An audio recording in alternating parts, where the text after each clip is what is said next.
Guys, আমাদের জামাই বসে গেছে ফোঁটা নেওয়ার জন্য। এখানে বরণডালা চলে এসেছে। এখানে শাশুড়ি মা মালা কি করবে খুঁজে পাচ্ছে না। শাশুড়ি মা একটু অন্ধ মতন আছে। ওখানে দেখো মিষ্টি থালাগুলো আমার দিকে তাকিয়ে আছে।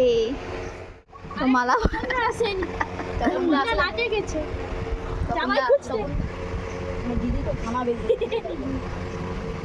ইয়ো ইয়ো ইয়ো, শাক বাজানোর লোক নেই। কেন তুই বাজাবি না? আমি ক্যামেরা করবো, শাক লাস্টে বাজে দিবে, ফটা দিয়ে দিয়ে।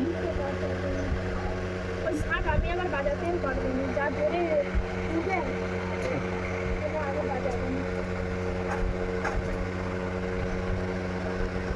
ভাই সাজা দিলে সাজাটা বুঝবে না। বুঝতে পারবে জানা লাও খেয়ে দাও টুস টুস করে। এবার জল খাই দাও। না চলে আসো পঙ্গপাল।